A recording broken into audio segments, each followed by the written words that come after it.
आपको जब धोखा मिलता है तो लोगों से काम करना बंद कर देते हो क्या? उम्मीद पे दुनिया कायम है। हम लोग उम्मीद करते हैं कि अब ये वाला अच्छा करेगा, मगर हमारी जो तकलीफ़ क्या होती है कि हम 5 साल अगर उसके ऊपर कि 5 साल में नहीं किया तो फिर हम उससे उम्मीद करना छोड़ें, बदलाव करें, तब इनकी समझ में आएगा कि भाई हम काम नहीं करेंगे तो लोग हमको चुन के नहीं देंगे। ठीक है, हमने उम्मीद की, हम लाए, अगर वो 5 साल में खरा नहीं उतरा फिर उसको हम जिता रहे तो ये हमारी गलती ये है, यही है।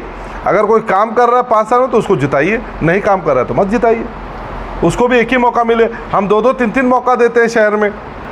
जिस तरह से देखा जाए एनडीए के जो उम्मीदवार हैं सुरेश म्हात्रे और बाल्या मामा, इनके चुनाव प्रचार के लिए आप लोगों ने भी जद्दोजहद शुरू कर दिया है, लेकिन बाल्या मामा को वोट क्यों दिया जाता है? देखिए, पहले तो मैं आपको बताना चाहता हूँ कि इंडिया अलायंस में कांग्रेस, एनसीपी, शिवसेना, समाजवादी पार्टी, यहाँ पर चारों पार्टियाँ मिलके भिवंडी में इंडिया अलायंस का मामला किया। ऑल ओवर इंडिया अलायंस चल रहा है।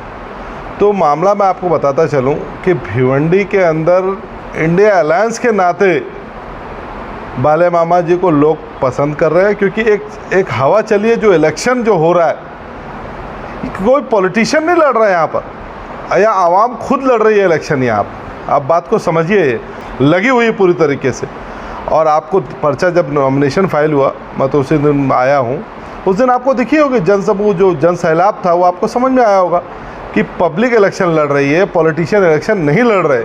ये बात आवाम बता दी है और ये समझ में आना चाहिए लोगों को। पश्चिम विधानसभा में किस तरह का कार्य चल रहा है आपके नेतृत्व में? जिस तरह से पश्चिम विधानसभा का आपको कमान दिया गया है, हम लोग 15 से 20 रोज़ हो चुके हैं अल्हम्दुलिल्लाह, और हमारे इधर डोर, हमारी पूरी टीम, हमारे इसके अद्वैस के अध्यक्ष मुनव्वर भाई और पूरी टीम उनकी घर घर जा रहे हैं, पैम्पलेट बांट रहे हैं, लोगों को बता रहे हैं। और हम लोग का तरीका जो है, समाजवादियों का तरीका है कि काम बोलता है और हम लोग घर घर जाके लोगों को समझाते हैं।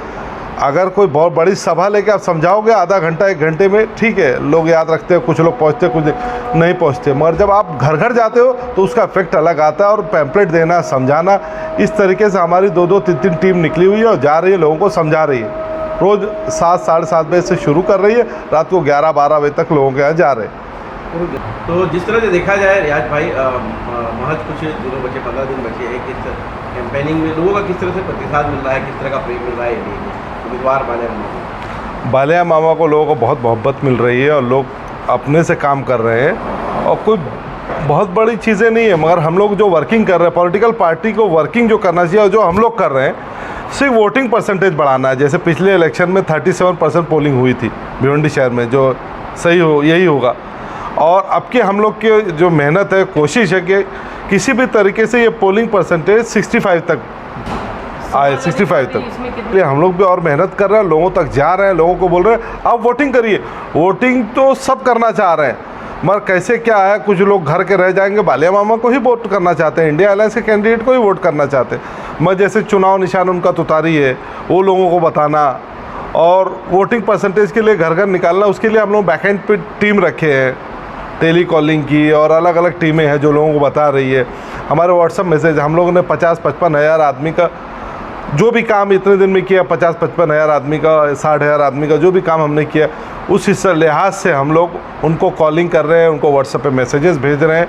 हम लोग उनको इंस्पायर कर रहे हैं कि भाई आप वोट करिए, मोटिवेट कर रहे हैं कि आप वोट करिए, वोटिंग की अहमियत समझिए। हमारे उलमा इकराम का कहना है कि आप वोट करो, ये वो भी ये नहीं बोल रहे हैं कि किसको वोट करो, वोट करने बोला जा रहा है। वोट करिए, अपने अधिकार, अपने ताकत को समझिए। हम लोग वोट 37-38% करते हैं, इसलिए आज ये रिजल्ट आया है। हर संगठन जो आने वाले चुनाव है उसको एक अपने नज़रिए से देखता है, उसकी कुछ उम्मीदें होती है, हर संगठन की मैं बात करूँ तो समाजवादी पार्टी इस चुनाव को किस नज़रिए से देख रही है? पूछने का मकसद ये है कि अगर मान लो बाल्या मामा या इंडिया अलायंस जीत के आती है तो क्या चीज़ें अपेक्षित है समाजवादी पार्टी को इस चुनाव से? हम लोग से उनसे अपेक्षा की है, इंडिया अलायंस से अपेक्षा की है, जो पूरे हिंदुस्तान में सरकार बनेगी। और ये बाल्या मामा जी से अपेक्षा करते हैं हम लोग कि हमारे यहाँ कम से कम पहली प्रायोरिटी एजुकेशन, उसकी व्यवस्था अच्छी हो, हेल्थ केयर की अच्छी हो और एम्प्लॉयमेंट, ये तीनों चीज़ हो जाए। इस पर बाल्या मामा ने कहा था कि मुझे चलते चलते कि इंटरव्यू दिया था, मैंने जब उनसे कहा कि सबसे पहला काम आपका क्या होगा, तो उन्होंने कहा कि सबसे पहले हम टोरेंट को भगाएंगे। ऐसा कहने वाली बहुत सारी पार्टियां अब तक भिवंडी शहर में आ चुकी है, मगर किसी ने भी अब तक ऐसा कोई काम नहीं किया। क्या लगता है आपको, क्या ये इस बार मुमकिन है? आपको जब धोखा मिलता है तो लोगों से काम करना बंद कर देते हो क्या? उम्मीद पे दुनिया कायम है। हम लोग उम्मीद करते हैं कि अब ये वाला अच्छा करेगा, मगर हमारी जो तकलीफ़ क्या होती है कि हम 5 साल अगर उसके ऊपर कि 5 साल में नहीं किया तो फिर हम उससे उम्मीद करना छोड़ें, बदलाव करें, तब इनकी समझ में आएगा कि भाई हम काम नहीं करेंगे तो लोग हमको चुन के नहीं देंगे। ठीक है, हमने उम्मीद की, हम लाए, अगर वो 5 साल में खरा नहीं उतरा फिर उसको हम जिता रहे तो ये हमारी गलती ये है, यही है। अगर कोई काम कर रहा है 5 साल में तो उसको जिताइए, नहीं काम कर रहा है तो मत जिताइए, उसको भी एक ही मौका मिले। हम 2-2, 3-3 मौका देते हैं शहर में। क्या अपील करना चाहेंगे भिवंडी के लोगों से कि इस लोकसभा इलेक्शन में? इस लोकसभा इलेक्शन में मैं भिवंडीकर से अपील करना चाहता हूं कि एनडीए अलायंस के जो कैंडिडेट है बाले मामा जी, उनको वोट करिए और सब घर के हर अफराद को अपनी बिल्डिंग पूरे शहर में मत जाइए, अपने घर के अफराद जो लोग घर के हैं और पूरी बिल्डिंग जो है जितने लोग हैं सबका वोट कराइए और सिर्फ अपनी बिल्डिंग संभालिए। शहर अपने आप वोटिंग पे आ जाएगा। मैं 65% बोल रहा हूँ, ऊपर पहुँच जाएगी इंशाल्लाह वोटिंग परसेंट। ठीक है, थैंक यू, जज़ाकल्लाह।